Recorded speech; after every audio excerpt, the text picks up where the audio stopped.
मैं जितने भी महिला कॉलेज है पटना यूनिवर्सिटी में, उसमें 500 बेड का महिलाओं के लिए हॉस्टल का व्यवस्था होना चाहिए। फर्स्ट सेकंड थिंग, गर्ल्स की safety as well as male की भी सेफ्टी। गर्ल सेफ्टी, हॉस्टल में सेफ्टी चाहिए हमें। अच्छे तरीके से लोग से वोट मांगते हैं। हम लोग इलीगल चीज नहीं करते, लाइक कि गोली चलवा देना। मैं ये जानती हूँ अखिल भारतीय विद्यार्थी परिषद हमेशा से बैकबोन बना है। और बात रही दुश्मनी या राइवलरी की, तो मैं ये जान रही हूँ कि आप अपना बेस्ट दो। जीतना हारना सबको होता है, आप अपना बेस्ट दो। पटना विश्वविद्यालय छात्र संघ चुनाव का जो है शंखनाद हो चुका है। नामांकन की प्रक्रिया पूरी हो गई है और 28 तारीख को चुनाव होने हैं। अखिल भारतीय विद्यार्थी परिषद ने एक सशक्त चेहरे के तौर पर महिला कैंडिडेट अनुष्का कुमारी को चुनाव के मैदान में उतारा है। कई सारे ज्वलंत मुद्दे हैं और उन तमाम मुद्दों को लेकर जो है अनुष्का जो है मैदान में उतरी है। अब अनुष्का कितनी पार पाती है इस बार के चुनाव में, वो तो रिजल्ट के बाद पता चलेगा। लेकिन महिला कार्ड एक बार फिर से अखिल भारतीय विद्यार्थी परिषद ने खेला है और इसका कितना प्रभाव होगा, बात करेंगे अनुष्का से।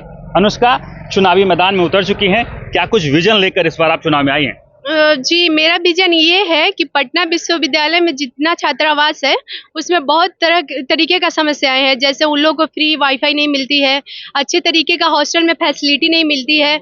लाइक कि हॉस्टल में जितना सरकार को फैसिलिटी देना चाहिए उतना नहीं वो लोग देते हैं। हॉस्टल के अंदर इंडोर गेम का भी सुविधा होना चाहिए ताकि ये स्टूडेंट पढ़ने के साथ साथ थोड़ा एक्स्ट्रा करिकुलर एक्टिविटी में भी एक्टिव रहें। और उन लोग के लिए जिम का भी व्यवस्था होना चाहिए हॉस्टल में, ताकि उन लोग स्वास्थ्य का भी ख्याल रखे अपना। और मैं जितने भी महिला कॉलेज है पटना यूनिवर्सिटी में, उसमें 500 बेड का महिलाओं के लिए हॉस्टल का व्यवस्था होना चाहिए, ताकि जितनी महिलाएं हैं, जितनी लड़कियां हैं ना, वो बाहर के हॉस्टल में रहती हैं और उनको बहुत तरीके का समस्या का सामना करना पड़ता है। ये तमाम बेसिक मुद्दे हैं जिनकी जरूरत है एक कॉलेज यूनिवर्सिटी में, लेकिन कुछ सारे ज्वलंत मुद्दे भी हैं। हॉस्टल कैंपस में अनियमितता, बहुत सारी तरफ धांधलेबाजी, जो पटना यूनिवर्सिटी का इतिहास रहा है, उसके बारे में भी कुछ आपने सोचा होगा कि क्या कुछ उस पे आगे, जब अगर आप चुन के आती हैं, चुन के आएंगे भी, अगर चुन के आती हैं तो क्या कुछ इस पे काम करेंगे? जो काम मेरे से होने लायक होगा वो काम मैं करूंगी, और जो काम मेरे से नहीं होने लायक होगा वो सरकार से आवाज उठाऊंगी। उसके लिए सरकार से हम लोग आवाज उठाएंगे, बात करेंगे और उस मुद्दा को सॉर्ट आउट करने का प्रयास करेंगे और अच्छे तरीके से प्रयास करेंगे। महिला सशक्तिकरण पे अखिल भारतीय विद्यार्थी परिषद जोर दे रहा है। पिछले चुनाव में मैथिली मृणाली जीत के आई हैं और इस पहली महिला प्रेसिडेंट रही हैं वो पटना यूनिवर्सिटी छात्र संघ से, यानी एक इतिहास बनाया था। अब उस इतिहास को दोहराने के कगार पे आप हैं, क्योंकि वही दाव फिर से अखिल भारतीय विद्यार्थी परिषद ने आप पे खेला है। क्या कुछ लगता है, कुछ प्रेशर है, दबाव है, या एकदम कूल माइंड हो के आप चुनाव में उतर गई हैं? हमारा जो अखिल भारतीय विद्यार्थी परिषद है वो सबका ख्याल रखता है, सबका ध्यान रखता है। यहाँ पे 2 महिला को भी उन लोगों ने सेम मतलब टिकट दिया है और 3 मेल कैंडिडेट को भी उन लोगों ने टिकट दिया है। हम लोग के यहाँ इक्वालिटी, सब लोग को इक्वल हक दिया जाता है और सब लोग को मौका दिया जाता है अपना टैलेंट दिखाने के लिए। आप कुछ अगर करना चाहते हैं छात्रों के लिए या फिर यूनिवर्सिटी के लिए, तो करने का मौका देता है। राइवलिटी मान नहीं है किसी को? कोई लगता है कि चीर प्रतिद्वंदी होगा, या एकदम जो हवा चलती है, लोग जो चर्चा होता है कि पटना यूनिवर्सिटी चुनाव में अखिल भारतीय विद्यार्थी परिषद के कैंडिडेट उतरते हैं तो ऐसे ही निकल जाते हैं, पूरा कुछ करना नहीं पड़ता, एकदम लड़ाई नहीं लग रही है? क्या लग रहा है कि लड़ाई होगा या निकलेगा चुनाव इस बार?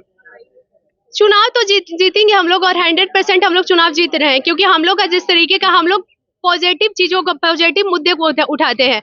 हम लोग ये कुछ इलीगल काम करके हम लोग चुनाव नहीं जीतना चाहते हैं। हम लोग अच्छे मुद्दों के उठाते हैं और हम लोग अच्छे तरीके से लोग से वोट मांगते हैं। हम लोग इलीगल चीज नहीं करते, लाइक कि गोली चलवा देना, मारपीट करवा देना, ये सब करके हम लोग को वोट नहीं चाहिए होता है। हम लोग अच्छे तरीके से वोट लेना चाहते हैं, क्लीन राजनीति करना चाह रहे हैं। तो चलिए, ज्वाइंट सेक्रेटरी पद के उम्मीदवार भी हैं अखिल भारतीय विद्यार्थी परिषद से, ये भी हैं। कितना प्रेशर वैसर है कि एकदम इस बार निकाल देंगे चुनाव, लग रहा है? ना, प्रेशर तो हम कभी लेते ही नहीं है। और अखिल एबीपी को हम धन्यवाद करना चाहते हैं, जो कि मुझ पे भरोसा जताए और इस भरोसा को हम कभी टूटने नहीं देंगे। पूरा भरोसा टूटेगा नहीं। वो जो कीर्तिमान स्थापित लगातार वर्षों से होता है, इस बार भी आप करेंगे? इस बार भी होगा, ऐसा पूरी अच्छे से होगा और इस बार पूरा कोशिश करेंगे कि एबीपी का ऐतिहासिक जीत हासिल करें। जी, क्या कुछ विजन लेके उतरे हैं, क्या कुछ आपके मन में है कि यूनिवर्सिटी कॉलेज में, क्योंकि लगातार पटना यूनिवर्सिटी की जो अनियमितता है छुपी नहीं है। प्रत्येक दिन हम देखते हैं कि पटना यूनिवर्सिटी में ये हो गया, कांड हो गया, गोली बम तमाम चीज चलती है।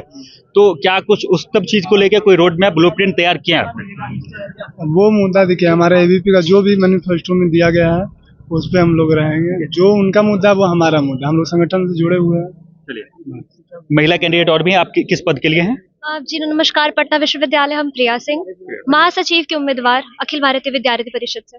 क्या लग रहा है, चुनाव कैसा होने वाला है? क्योंकि नॉमिनेशन हो गया, अब चुनाव 28 तारीख को है और बहुत टफ होता है। मतलब कि इससे हम लोग लगता है ना कि विधानसभा लोकसभा चुनाव उससे भी ज्यादा टफ माना जाता है कि पटना यूनिवर्सिटी का चुनाव है, क्योंकि राइवलरी होती है, प्रेशर होता है। कैसे हैंडल करेंगे सिचुएशन को? मैं ये जानती हूँ अखिल भारतीय विद्यार्थी परिषद हमेशा से बैकबोन बना है, और बात रही दुश्मनी या राइवलरी की, तो मैं ये जान रही हूँ कि आप अपना बेस्ट दो, जीतना हारना सबको होता है, आप अपना बेस्ट दो, और आप कैसे चुनाव देख रहे हो, आप किस पर्सपेक्टिव से लड़ रहे हो, आपकी मोटिव क्या है, वो बहुत मैटर करता है यहाँ पे। तो आपका क्या कुछ मोटिव है, क्या मोटिव लेके चुनाव के मैदान में उतरी हैं? बेसिकली ये पटना यूनिवर्सिटी बहुत ऐतिहासिक रहा है, बहुत हिस्टोरिक है। मेरा बस मेन मैनिफेस्टोज है कि मैं एक एकेडमिक लेवल पे काम करूँ, बच्चे यहाँ पे बस पढ़े ना, स्कूल में पढ़ाई हो जाती है, कॉलेज लेवल पे you want skill improvement. First second thing, girls की safety as well as male की भी सेफ्टी, गर्ल सेफ्टी, हॉस्टल में सेफ्टी चाहिए हमें फिर जितने भी साफ सफाई हो, वाटर कूलर चाहे वो वॉशरूम्स हो, वो मुद्दे रहेंगे। सेकंड थिंग, फिर we want equality in university, चाहे वो लड़कियों को लेके हो चाहे वो लड़कों को लेके। ये बहुत बड़ा मुद्दा आपने उठाया है। क्या लगता है, इक्वालिटी यूनिवर्सिटी में नहीं है लड़का और लड़कियों में? अगर इक्वालिटी यूनिवर्सिटी में नहीं होती तो मैं आज यहाँ, अगर इक्वालिटी यूनिवर्सिटी में नहीं होती तो मैं आज यहाँ खड़ी नहीं होती महासचिव के उम्मीदवार बनके। चलिए, तो शंखनाद हो चुका है, बिगुल फूका जा चुका है, क्योंकि अखिल भारतीय विद्यार्थी परिषद के तमाम कैंडिडेट से हमने बात की और बेसिक मुद्दे से लेकर ज्वलंत मुद्दे तक को उठा रहे हैं। पिछली बार भी आपने देखा था कि प्रेसिडेंट पद पे एक महिला कैंडिडेट ने जीत कर इतिहास रचा था, मैथिली मंडालनी थी, और इस बार भी प्रेसिडेंट पद के लिए, महासचिव पद के लिए भी महिला उम्मीदवार है। लगातार जो है अखिल भारतीय विद्यार्थी परिषद जो है महिला कार्ड जो है इस चुनाव में खेलती रही है। कितना प्रभाव होगा इस पे भी हमारी नजर बनी रहेगी। हमारे साथ जुड़े रहें और देखते रहें सच टॉक।